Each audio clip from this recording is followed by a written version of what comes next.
Now we are moving on the anatomy of the cerebellum. So this is, we covered the gross feature of the cerebellum initially. So in the gross feature, it is the largest part of hindbrain, and it's situated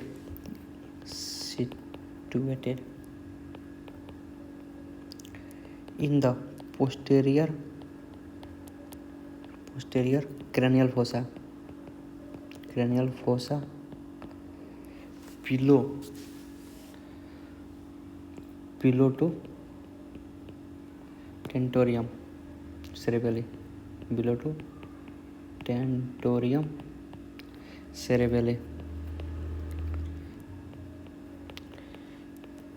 So when we look in this diagram, pons, medulla, spinal cord, pons. In this figure, there is the posterior side of, there is the belly-like structure. It is called cerebellum, and here is a tentorium. This is tentorium cerebelli, and above tentorium, so there is a cerebrum,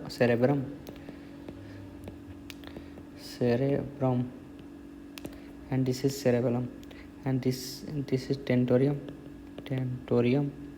cerebelli.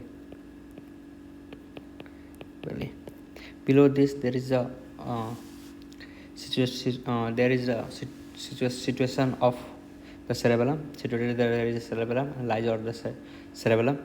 So again, this posture, this location in the posterior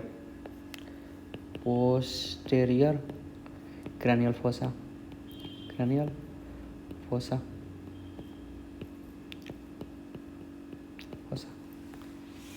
Moving on. And it lies posterior to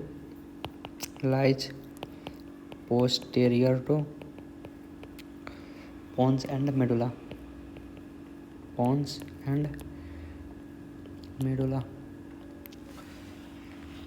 And medulla is forming roof of fourth ventricle.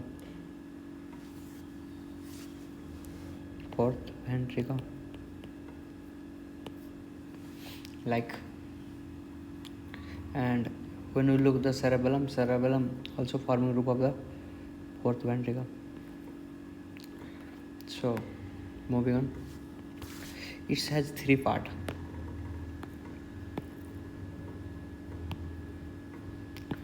It has three parts.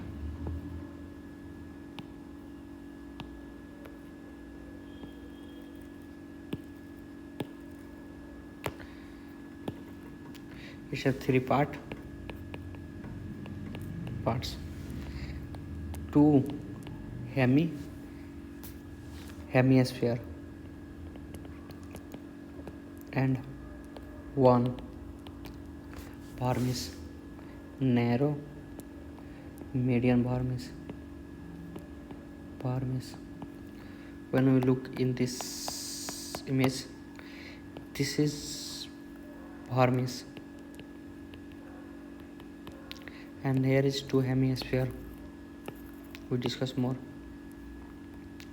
So moving on, it has two surfaces. Like, there is superior surface and inferior surface. We can look in this image. This view is superior view, and this view is inferior view. So moving on to nodes. They are anterior and posterior node. Anterior and posterior nose, and it has three features that are horizontal feature,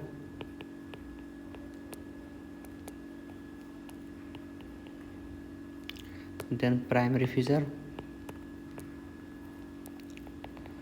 we discuss more, and there is posterolateral feature,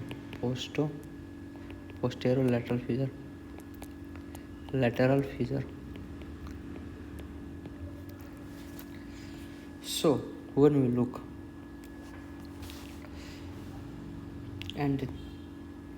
look the features, so this is pons, this is midbrain, pons, medulla, and in the posterior side there is a cerebellum. In the cerebellum there is division of the cerebellum, like bit divided in the lobes. So in between, this is posterior lobe,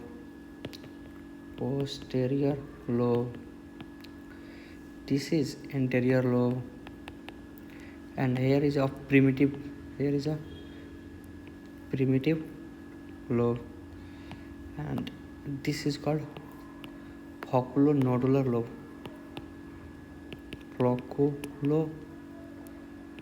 nodular lobe, and in here is some features like this anterior and posterior. Between the anterior and posterior there is a feature is called primary feature, then posterior, and then in the posterior and the focular node there is a feature also. This feature is known as posterolateral feature,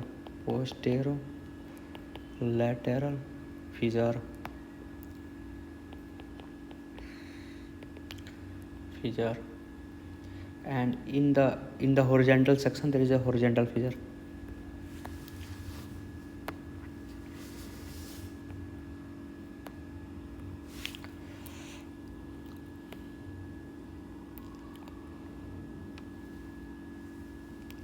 Now moving on, morphological division. There is a three lobes, anterior lobe. These are the anatomical subdivision.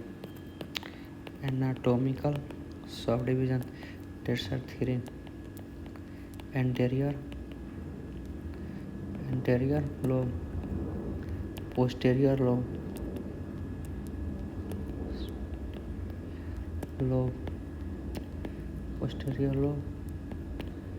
then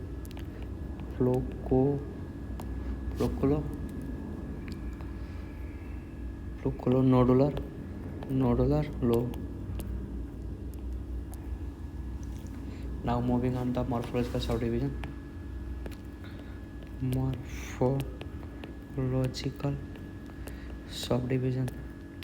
In the morphological subdivision there is archiocerebellum,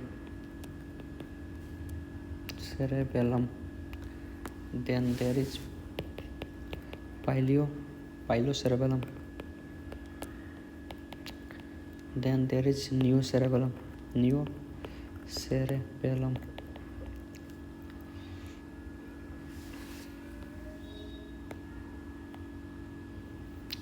When we look in this image like anatomical division, this is anterior lobe,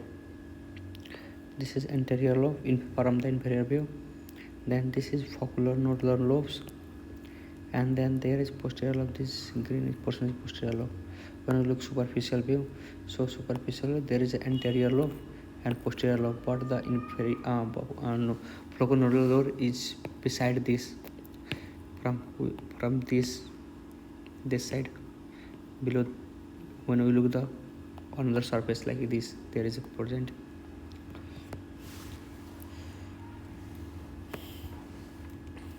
Now moving on, functional division. In the functional division there is a region like Barmal or median zone. Then there is paravermal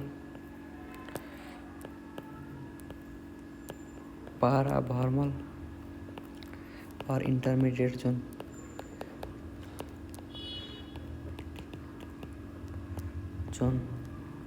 After that, hemisphere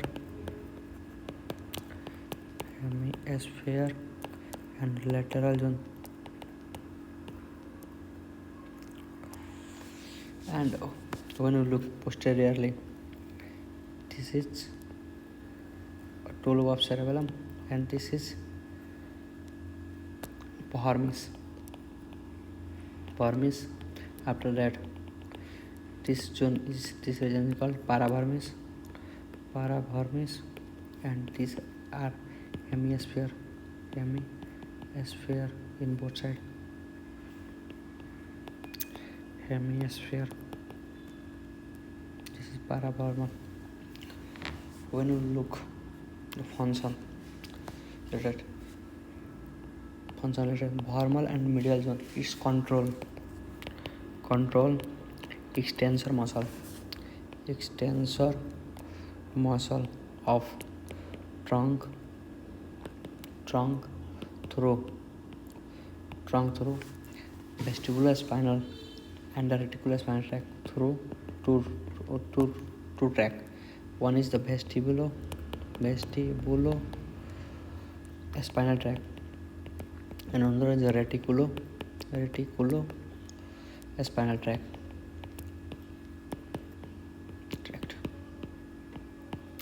When we need to know about the paravermal, so it's control the movement of flexor groove through rubrospinal tract.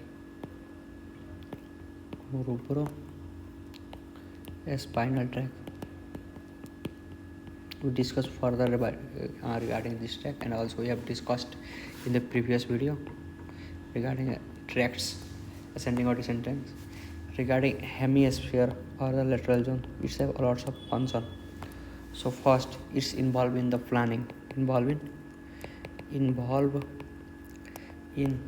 planning and coordination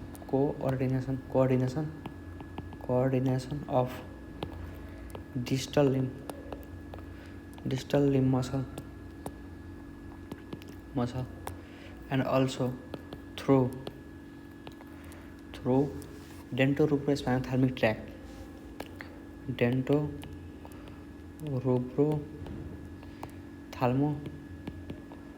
thalmo-cortical pathway